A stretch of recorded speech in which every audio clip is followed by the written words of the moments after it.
उदे गांबे उदे उदे. देवी हे तत्व आपल्या खूप परिचयाचं आहे आणि चैत्र महिन्यापासून जर का आपण हिंदू सणांचा आणि हिंदू महिन्यांचा विचार केला तर वेगवेगळ्या महिन्यांमध्ये वेगवेगळ्या रूपांमध्ये आपण देवीची पूजा करतो. कधी ती चैत्र गौर म्हणून येते, तर कधी ज्येष्ठा कनिष्ठा बनून येते, तर कधी कोजागिरीला, तर कधी शारदीय नवरात्र. अशी वेगवेगळी व्रत वैकल्य देवीभोवती गुंफलेली आहेत आणि त्याच्यातून ही शक्तीची उपासना कधी कळत कधी आपल्या नकळत आपण करत असतो. या सगळ्या व्रतवैकल्यांमध्ये देवीची वेगवेगळी रूपं दिसतात. कधी सरस्वती, लक्ष्मी, पार्वती, त्रिदेवी ज्याला आपण म्हणतो, ही तर सगळ्यांच्या परिचित आहेत. पण आपल्याकडे तत्त्वज्ञानामध्ये पण हे दिसतं की एका तत्वाचे अनेक आविष्कार. तर ही कुठली नक्की आविष्कृती आहे की जी वेगवेगळ्या रूपांमध्ये आपल्या समोर येते आणि त्यातलं खरोखरीचं म्हणजे मूळचंच तत्त्व कोणतं, हे आज आपण बघणार आहोत. आणि म्हणूनच शक्ती या शब्दाकडे मला आपलं सगळ्यांचं लक्ष वेधायचं आहे. नमस्कार.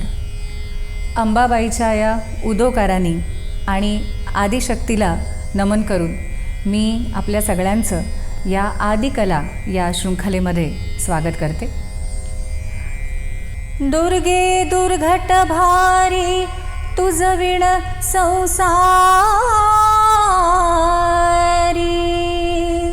अनाथ नाथे अंबे करुणा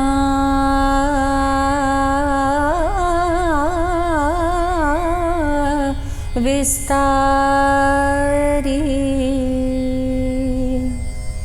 वारी वारी जन्म मरणाते वारी, हारी पडलो आता संकट निवारी.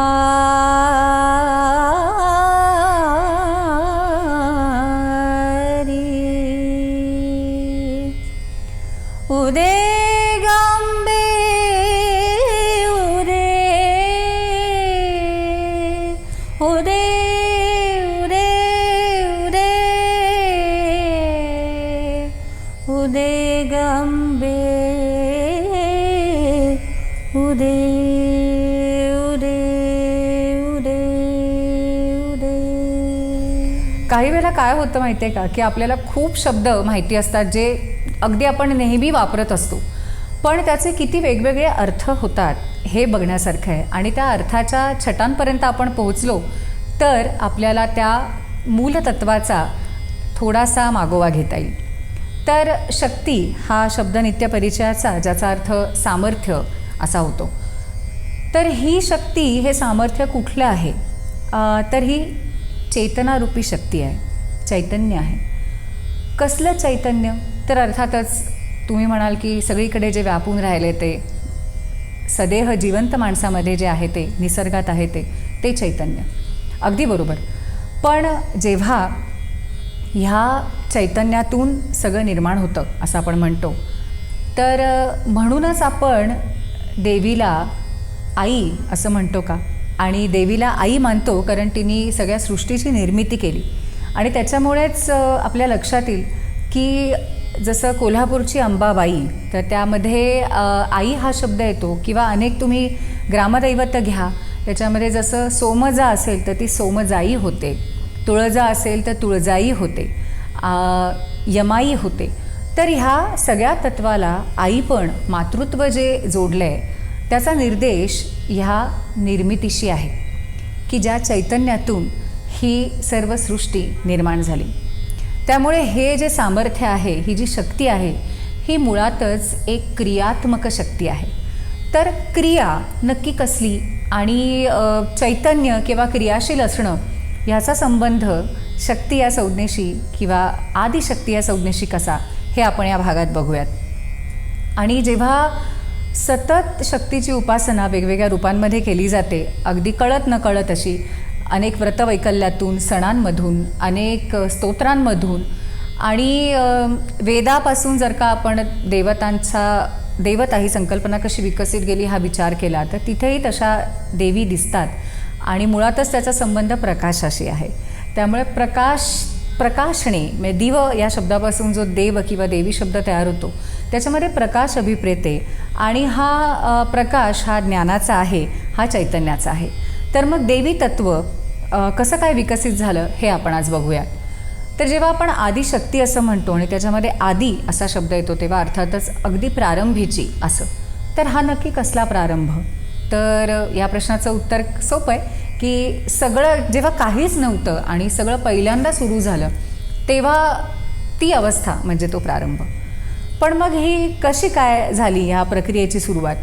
आणि मुळातच प्रक्रिया शब्दात जशी क्रिया आहे तसं आदिशक्तीच्या बाबतीत अजून एक शब्द नेहमी आपण वापरतो ऐकतो तो म्हणजे प्रकृती.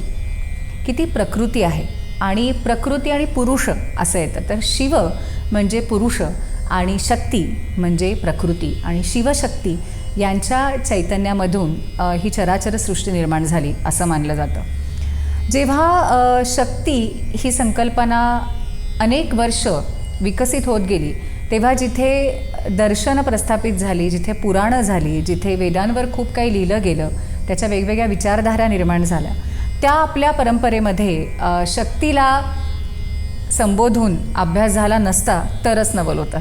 त्यामुळे तो झाला आणि शक्तीला मानणारे जसे आहेत, ज्यांना शाक्त असं म्हटलं जातं, शाक्त संप्रदाय म्हटलं जातं त्यांच्या संप्रदायाला, तसंच शक्तीचा अभ्यास करणारेही खूप होते. आणि त्यामुळेच श्रद्धेमधून आणि अभ्यासातून आणि त्या न दिसणाऱ्या पण जाणवणाऱ्या चैतन्याचा शोध घेण्यासाठी या विषयावरती आपल्या परंपरेमध्ये खूप ग्रंथांची निर्मिती झाली. त्या ग्रंथनिर्मितीमध्ये सृष्टीची उत्पत्ती कशी झाली असावी इथपासून ते कुठल्या मंत्रांनी कुठल्या देवीच्या रूपाची उपासना करावी इथपर्यंत सगळं लिहिलं गेलं. त्यापैकी अनेक स्तोत्र जसं दुर्गा सप्तशती असेल, ललिता सहस्रनाम असेल, अर्गला स्तोत्र असेल, ही सगळी आपण अनेकदा ऐकतो, म्हणतो. आरती असेल अगदी त्याच्यामध्ये पण हे सगळं येतं. पण ह्या सगळ्याचा एका शास्त्रीय पद्धतीने अभ्यास आपल्या परंपरेने केला आणि ती परंपरा अर्थातच शाक्तांची. जे शक्तीला मानतात, जे शक्तीला उपासतात ते शाक्त. तर पुन्हा आधीच्या मुद्द्याकडे वळूयात. तर ह्या शाक्तांनी जेव्हा या देवीच्या तत्वाचा विचार करायला सुरुवात केली तेव्हा त्यांनी आपल्यासमोर काय मांडलं ते बघूयात. की शिव आणि शक्ती हे अगदी जेव्हा काहीही नव्हतं तेव्हापासून असणारी तत्व आहेत. आणि शिवाला पुरुष म्हटलं आहे कारण देहपुरामध्ये जो निद्रिस्त आहे, जो शांत आहे, जो तटस्थ आहे तो शिव म्हणजे पुरुष. आणि प्रकृती शब्दाचा विचार केला तर त्या निद्रिस्त तत्वाला जाग करणारी, प्रेरित करणारी ती प्रकृती. प्रकृती हा शब्द मी म्हटलं तसं आपल्याला अगदी नेहमी परिचयाचा. तर त्या शब्दाचा विचार करू म्हणजे हे जे चैतन्य मला अभिप्रेते, ही प्रेरणा जी मला अभिप्रेते त्याला नक्की काय काय त्याचे कंगोर आहेत ते आपल्या लक्षात येईल. संस्कृत भाषेतील प्रकृती या शब्दाचा आपण जरा विचार केला तर कृती म्हणजे काहीतरी क्रिया आणि प्रचा अर्थ घेतला तर विशेष क्रिया. आता प्र हा जो एक भाग त्याला लागला आहे या शब्दाच्या अलीकडे त्याचे वेगवेगळे अर्थ होतात. तर त्याच्यात गतऊ म्हणजे गती या अर्थी, मुळातच ती गती आहे. आणि कशाला तर जे थांबलेलं आहे, जे स्थिर आहे त्याला जी गतिमान करते ती ही गती आहे. त्यामुळे गतऊ हा जो पहिला अर्थ येतो तो तिथे अभिप्रेत आहे प्रकृती या शब्दात. आणि म्हणूनच की काय गतिस्त्वम गतिस्त्वम त्वमेका भवानी असं स्तोत्रामध्ये आपण म्हणतो की ही एकमेव गती आहे. भवानी या संपूर्ण सृष्टीमध्ये व्यापून राहिलेली ही गती आहे. इथे पहिल्यांदा आपल्या लक्षात येतं की जे दोन्हींची गरज असते, दोन्हींची आवश्यकता असते की एक काहीतरी तटस्थ आणि दुसरं काहीतरी क्रियाशील गतिमान, तरच ते संतुलन राहतं आणि तरच कुठलंही काम होऊ शकतं. मग ते अगदी छोटंसं असेल किंवा ह्या पूर्ण सृष्टीचा जो कार्यभार असेल तो. त्यामुळे गतऊ हा अर्थ आपण बघितला. त्यानंतर उत्पत्तऊ हा अर्थ आहे म्हणजे उत्पत्ती.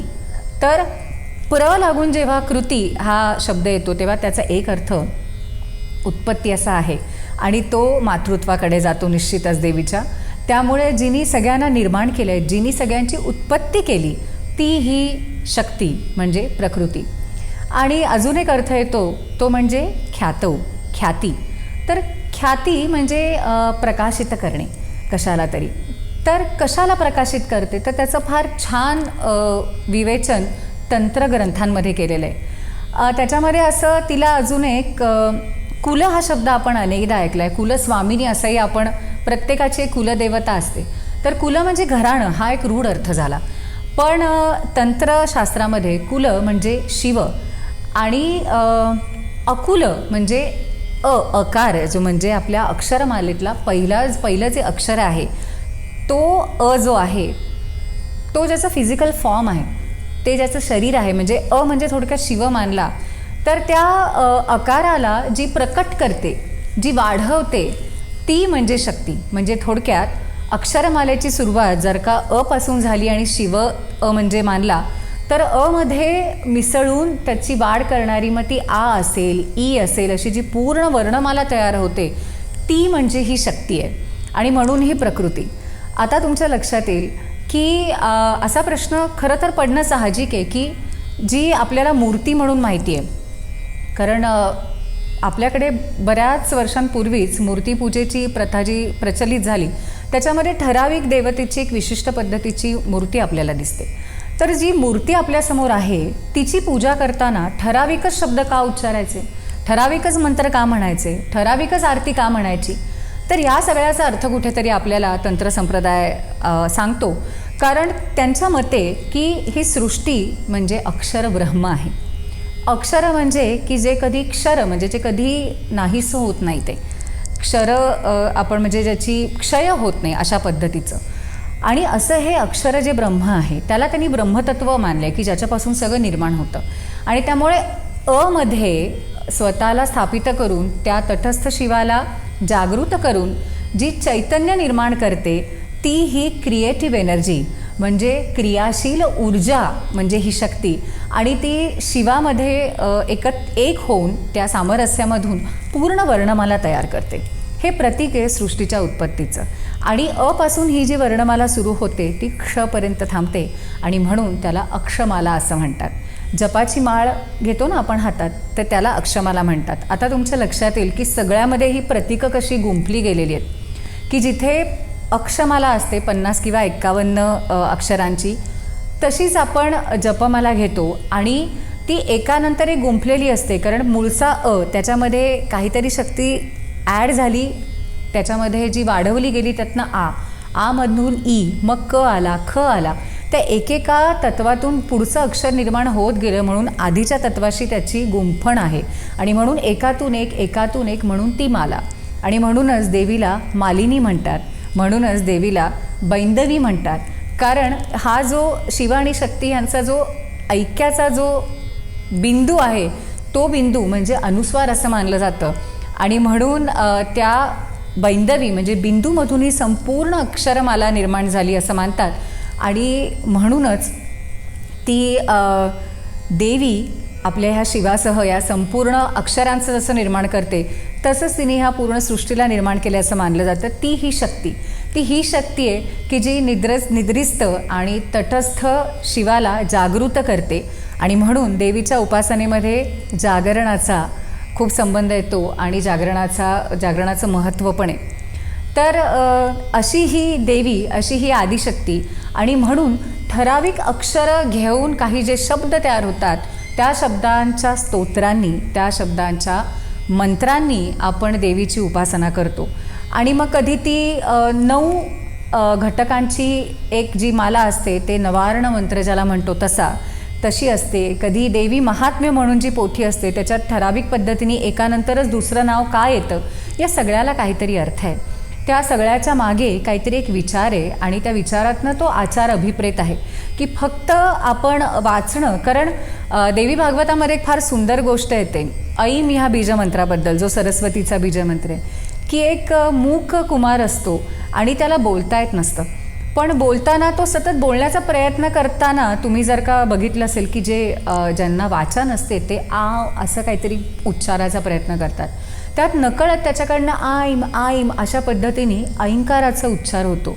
आणि इतके वेळेला ते ऐम म्हटल्यामुळे सरस्वती साक्षात प्रसन्न होते आणि त्याच्यापुढे उभी राहते आणि म्हणते की तू माझ्या या बीजमंत्रांनी माझी उपासना केली आणि म्हणून ही वाणीची देवता त्याला प्रसन्न होऊन त्याला वाणीचं वरदान देते आणि तो मुका माणूस जो असतो, ज्याला वाचा नसते, तो बोलायला लागतो. ही मंत्राची महती आहे. तर जिथे माहिती नसतानाही, अर्थ माहिती नसतानाही श्रद्धेने काही केलं गेलं तर असं फळ मिळतं. तर जे आपण रोज वाचतो, जे आपण उपासनेमध्ये आपल्या आहे, त्याचा जर का आपण अर्थ समजून घेतला तर किती छान होईल. आपल्यालाही आनंद मिळेल आणि त्या भक्तीला एक दिशा असेल. कारण जाणतेपणी काहीही करणं आणि अजाणतेपणी काही करणं याच्यामध्ये नक्कीच फरक असतो. आणि म्हणूनच या शृंखलेतून जी खरं तर विचारांच्या आकलनाच्या पलीकडे आहे अशी ही शक्ती जरी असली तरी तिचे काही कंगोरे त्या तत्वाचे आपण जाणून घ्यायचा याच्यात प्रयत्न करूया. तर नवरात्रीमध्ये शक्तीबद्दल जाणून घेताना, चर्चा करताना मला तर फार आनंद होतो आहे, कारण हा अभ्यासाचा विषय. पण त्यामुळेच की रात्रीचं महत्त्व काय, हा जो उदोकार करतात त्याचं महत्त्व काय, याबद्दल पण अनेक प्रश्न आहे. आणि दुर्गेचं नवरात्र असतं हे. तर दुर्गा ही नक्की कुठली देवी आहे आणि तिचं महत्त्व काय हे आपण बघूया या शृंखलेच्या पुढच्या भागामध्ये. या देवी सर्वभूतेषु शक्तिरूपेण संस्थिता नमस्तस्यै नमस्तस्यै नमस्तस्यै नमो नमः. धन्यवाद. उदे गांबे उदे उदे उदे उदे उदे गांबे उदे.